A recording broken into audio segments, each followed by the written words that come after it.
AP శాసన మండలిలో hot debate జరిగింది. వైసీపీ హయాంలో అసెంబ్లీ సాక్షిగా తన తల్లిని అవమానపరిచారు కాబట్టి చంద్రబాబు సభకు రాలేదని మంత్రి లోకేష్ గుర్తు చేశారు. అలాగే సోషల్ మీడియా పోస్టులపై కూడా శాసన మండలిలో వాడి వేడి చర్చ జరిగింది. ఒకసారి చూద్దాం. చంద్రబాబు నాయుడు గారు హౌస్కి వచ్చారు. శాసనసభ సాక్షిగా నా తల్లిని అవమానించారు అధ్యక్ష. అది గుర్తుపెట్టుకోండి. మీరు గౌరవ సభతో వస్తున్నారు. మా తల్లిని అవమానించారు. ఈ రోజు మీరు కావాలని పోస్టులు కూడా అట్టని పెడుతున్నారు. మా తల్లిని అవమానించారు. ఆ రోజు మీకు గుర్తురాదా? ఎన్ని ఎక్కడ అవమానించలేదు సార్, ఎక్కడ అవమానించలేదు. మీరు ఎట్లా మాట్లాడారో. మీరు ఉన్నారా హౌస్ లో? మీరు ఉన్నారా హౌస్ లో? మీరు ఉన్నారా హౌస్ లో? ఆ రోజు కూర్చోండి. మా తల్లిని అవమానించారు. అక్కడ మీరు ఉన్నారా హౌస్ లో? షర్మిల గారిని అవమానిస్తారు, విజయలక్ష్మి గారిని అవమానిస్తారు, మా తల్లిని అవమానిస్తారా? ఏం గుర్తురాదా మీకు? అదే ఒక్క నిమిషం నేను కూడా మాట్లాడచ్చు. గుర్తుపెట్టుకోండి. ఒక్క నిమిషం నేను కూడా మాట్లాడండి. ఏనాడు మేము మాట్లాడలేదు. కూర్చోండి. ఏనాడు జగన్మోహన్ రెడ్డి గారి కుటుంబం గురించి మేము ఏనాడు మాట్లాడాల? నేను ఏనాడు మాట్లాడాల? మా సభ్యులు ఏనాడు మాట్లాడాల? కూర్చోండి. శాసనసభ సాక్షిగా మా తల్లిని అవమానిస్తే కూర్చోమంటారా? కూర్చోమంటారా? 22 వరకు చంద్రబాబు నాయుడు గారు ప్రతిరోజు హౌస్కి వచ్చారు. ప్రతిరోజు హౌస్ నిలబడ్డాడు. సింగిల్ గా నిలబడ్డాడు. సింహంగా గుర్తుపెట్టు. సింగిల్ గా నిలబడ్డాడు, పోరాడాడు.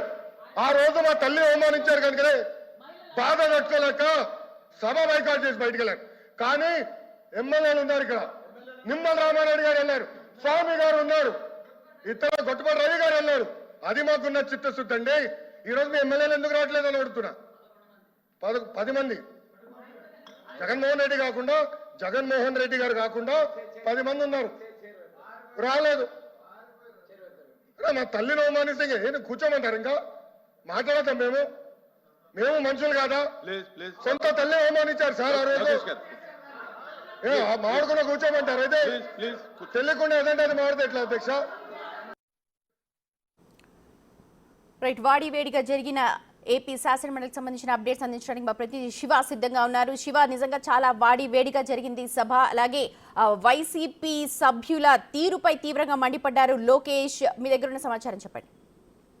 మొత్తం మీద చూసుకుంటే ఈరోజు శాసన మండలిలో చాలా హాట్ గా సభ సాగింది. మొత్తం మీద చూసుకుంటే శాసన మండలికి సంబంధించి కూడా సోషల్ మీడియా పోస్టులపై ఉదయం నుంచి కూడా 3 సార్లు సభ వాయిదా పడుతూ కొనసాగిన పరిస్థితి కనిపించింది. ఒకరిపై ఒకరు విమర్శలు, ప్రతి విమర్శలు చేసుకుంటూ శాసన మండలి ఒక దశలో అట్టుడికిపోయిన పరిస్థితి స్పష్టంగా కనిపించింది. ఇక సోషల్ మీడియాలో వరుసగా జరుగుతున్న పోస్టులకు సంబంధించి కూడా అధికార ప్రతిపక్షాల మధ్య తీవ్ర స్థాయిలో ఆరోపణలు, ప్రత్యారోపణలతో కొనసాగిన పరిస్థితి కనిపించింది. సభ్యుల మధ్య ఒకరిపై ఒకరి మాటల యుద్ధం, ఒక రాజకీయ వాతావరణం అయితే కొనసాగింది. వరదుల కరియాని మాట్లాడుతున్న సమయంలో లోకేష్ జోక్యం చేసుకోవటం, అలాగే లోకేష్ మాట్లాడుతున్న సమయంలో అపోజిషన్ లీడర్ బొత్స సత్యనారాయణ, కళ్యాణి జోక్యం చేసుకోవడంతో శాసన మండలి అంతా కొంత ఉద్రిక్తత వాతావరణం అయితే చోటు చేసుకున్న పరిస్థితి కనిపిస్తోంది. ముఖ్యంగా శాసన మండలిలో వైసీపీ సభ్యుల తీరుపై లోకేష్ తీవ్ర స్థాయిలో ఆగ్రహం, అసంతృప్తి వ్యక్తం చేసిన పరిస్థితి స్పష్టంగా కనిపిస్తా ఉంది. తన తల్లిని అవమానించిన నేపథ్యంలోనే తండ్రి శివ ఇక్కడ ఇంకొక అంశాన్ని కూడా లోకేష్ లేవనెత్తారు. తల్లిని అవమానించిన వ్యక్తికి టికెట్ ఇవ్వడం అంటే ఆయనని సమర్థించడం కాదా? తల్లిని, చెల్లిని ఇలా ప్రతి ఒక్కరిని అవమానించిన వారందరికీ కూడా టికెట్ ఇచ్చారు. ఇది టీడీపీ సంస్కృతి కాదు. వైసీపీ ఏం చెప్పదలుచుకుంది అంటూ ఆయన భావజాలంతో మనకు క్లియర్ గా అర్థమవుతోంది. అంటే ఇక్కడ ప్రధానంగా ఒకే అంశం, వైసీపీ వ్యాఖ్యలపై లోకేష్ తీవ్ర స్థాయిలో ఆగ్రహం వ్యక్తం చేసిన పరిస్థితి కనిపించింది. గత ప్రభుత్వంలో 2 ఏళ్లు సభలో పోరాడాడు. నా తల్లిని అవమానించినప్పుడే సభ నుంచి ఛాలెంజ్ చేసి వెళ్లిపోయిన పరిస్థితి కనిపించింది. గౌరవ సభగా మారుస్తానని చెప్పి శపథం చేసి మరి వెళ్లిపోయారు.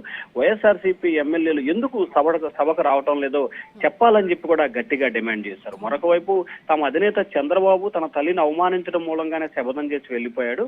కానీ ఇదే శాసనసభకు సంబంధించి ఆ రోజున్న గొట్టిపాటి రవి గాని, నిమ్మల రామనాయుడు గాని, డోలా బాల వీరాంజనేయ స్వామి గాని వీరంతా కూడా అసెంబ్లీకి వచ్చి ప్రజా సమస్యలపై పోరాటం చేశారు. 11 మంది వైఎస్ఆర్సీపీ శాసనసభ్యులుంటే జగన్మోహన్ రెడ్డి రాకపోయినా మిగిలిన 10 మంది శాసనసభ్యులకి ఎందుకు రాలేదు, వారికి వచ్చిన ఇబ్బంది ఏంటి అనేది కూడా ఆయన గట్టిగా ప్రశ్నించిన పరిస్థితి కనిపిస్తోంది. కావాలంటే నాటి సంఘటనలపై అసెంబ్లీ వేదికగా చర్చించడానికి టీడీపీ సిద్ధంగా ఉందని చెప్పి లోకేష్ ఒక సవాల్ అయితే విసిరేశారు. ఎవరిని అవమానించినా గానీ తాము సమర్థించమని చెప్పి బొత్స రిప్లై ఇచ్చే ప్రయత్నం చేసినా గానీ నా తల్లిని అవమానించిన వారికి టికెట్లు ఇచ్చారని చెప్పి మరొక సందర్భంలో కూడా లోకేష్ అయితే ఈ గట్టిగా సభలోనే గుర్తించిన చంద్రబాబు పరిస్థితి పారిపోయారు కనిపించింది. అంటూ ఎప్పుడైతే వైసీపీ సభ్యులు అన్నారో అప్పుడే లోకేష్ కి తీవ్ర ఆగ్రహం కలిగింది. ఎందుకంటే తల్లిని అవమానించిన సభలో కేవలం చంద్రబాబు నాయుడు మాత్రమే వెళ్ళిపోయారు, ఎందుకంటే అక్కడ అవమానం జరిగింది. కానీ మిగిలిన సభ్యులందరూ కూడా ఉన్నారు మీరు అన్నట్టుగా.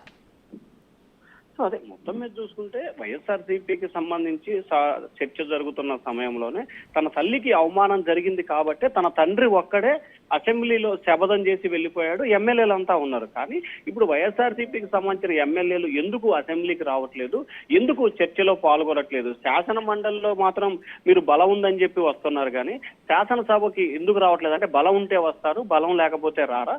అలాగే ఎవరైతే తన తల్లిని అవమానించారో అవమానించిన వారికే టికెట్లు ఇచ్చే ప్రయత్నం జరిగింది. అటువంటి సంస్కృతి సాంప్రదాయాలు టీడీపీలో ఉండవు, వైఎస్ఆర్సీపీలోనే ఉంటాయి. ఎవరు ఎక్కువగా తిట్టి ఎవరు ఎక్కువగా సోషల్ మీడియాలో పోస్టులు పెడితేనే వారికే పదవులు ఇవ్వటం, వారికే ఎమ్మెల్యే టికెట్లు ఇవ్వటం అనేది వైఎస్ఆర్సీపీ సాంప్రదాయంగా కనిపిస్తా ఉందని చెప్పి లోకేష్ గట్టిగా చాలా రిప్లై ఇచ్చిన పరిస్థితి అయితే స్పష్టంగా కనిపిస్తుంది. సాధారణంగా మనం చూస్తూ ఉంటాం, లోకేష్ చాలా స్మూత్ గానే మాట్లాడుతూ ఉంటారు. అవతల వ్యక్తి అన్నా సరే దానికి క్లారిటీ ఎక్స్ప్లెనేషన్ ఇచ్చే అవకాశం ఉంటుంది. కానీ ఇక్కడ తీరు చూస్తుంటే వైసీపీ సభ్యులు మాట్లాడిన మాటల్ని కూడా మనం ఇక్కడ అందాజా వేయొచ్చా? ఖచ్చితంగా, ఎందుకంటే ఇప్పుడు వైఎస్ఆర్సీపీకి సంబంధించిన సభ్యులు చర్చ జరుగుతున్న సమయంలో ఆ అంశం గురించి చర్చించకుండా మిగిలిన అంశాలని లేవనెత్తుతున్న మూలంగానే సభలో కొంత గందరగోళానికి దారితీస్తున్న పరిస్థితి స్పష్టంగా కనిపించింది. సో వారు వ్యవహరిస్తున్న తీరు పట్లనే ఇటు లోకేష్ అయినా సరే లేకపోతే మిగిలిన సభ్యులు కూడా తీవ్ర స్థాయిలో వైఎస్ఆర్సీపీ ఎమ్మెల్సీలపై ఆగ్రహం వ్యక్తం చేసిన పరిస్థితి. అంటే ఇక్కడ ప్రధానంగా చూసుకుంటే సోషల్ మీడియా పోస్టులకు సంబంధించి కూడా ఉదయం సభ ప్రారంభమైన దగ్గర నుంచి అంటే 10 గంటల దగ్గర నుంచి కూడా ఇదే అంశం మీద చర్చ కొనసాగుతుంది. అంటే దాదాపుగా ఈ రోజు జరిగిన సభను మనం పరిశీలిస్తే కేవలం 4 గంటలు శాసన మండలి జరిగింది. 4 గంటలు జరిగిన శాసన మండలిలో 3 సార్లు సభ వాయిదా పడ్డ పరిస్థితి గమనించాలి. సో ఇక్కడ ఈ నేపథ్యంలోనే వైఎస్ఆర్సీపీ సభ్యులకు సంబంధించి ఏదైతే సోషల్ మీడియా పోస్టులకు సంబంధించి అంశాన్ని చర్చించకుండా నాడు సభలో చంద్రబాబు పారిపోయాడు అని చెప్పి మాట్లాడతారు, దానికి కౌంటర్ ఘాటు డోలా వీరాంజనేయుల స్వామి చాలా ఘాటుగానే రిప్లై ఇచ్చిన పరిస్థితి కనిపించింది. మళ్ళీ వైసీపీ సభ్యుల పదే మాట్లాడటంతో దానికి లోకేష్ చాలా గట్టిగానే రియాక్ట్ అయిన పరిస్థితి కనిపించింది. మీలాగా తమ అధినేత ప్రజా సమస్యలు చర్చించకుండా వెళ్ళలేదు, తన తల్లిని అవమానించిన నేపథ్యంలోనే సభలో శపథం చేసి వెళ్లారు. కానీ ఈ రోజు జగన్మోహన్ రెడ్డికి ఎటువంటి అవమానం గానీ అన్యాయం గానీ జరగలేదు, ప్రజలే తిరస్కరించారు. కానీ ప్రజలు తిరస్కరించినందుకు ఎందుకు మీరు సభకు వచ్చి ప్రజా సమస్యలపై చర్చించట్లేదు అనేది లోకేష్ వావన్గా కనిపిస్తా ఉంది. అయితే వాస్తవానికి మీరు ఇందాక అన్నట్లు కూడా గతంలో అంటే ఆంధ్రప్రదేశ్ సంబంధించి 2014 నుంచి 19 వరకు మంత్రిగా ఉన్న సమయంలో కానీ లేకపోతే 19 నుంచి 24లో ఆయన ప్రతిపక్ష నేత కుమారుడుగా ఉన్న సమయంలో కానీ ఇప్పటి వరకు కానీ ఎప్పుడు కూడా లోకేష్ లో ఈ స్థాయిలో ఆగ్రహం ఆవేశం మనమైతే చూసిన పరిస్థితి కనిపించలేదు. మొదటిసారిగా ఆయన శాసన మండలిలో ఒక రకమైన ఉగ్ర రూపాన్ని వైఎస్ఆర్సీపీ ఎమ్మెల్సీలపై చూపించారని చెప్పి స్పష్టంగా అయితే అర్థమవుతుంది. అది కూడా తన తల్లిని అవమానించిన వ్యక్తులకు టికెట్లు ఇవ్వటం, అలాగే తన తండ్రి పారిపోయాడని చెప్పి మాట్లాడిన నేపథ్యంలో లోకేష్ ఈ స్థాయిలో గట్టిగా వ్యాఖ్యానించారని చెప్పి కూడా మనం భావించాలి. వైసీపీ తీరుపై లోకేష్ ఏపీ శాసన మండలిలో తీవ్ర ఆగ్రహం వ్యక్తం చేశారు.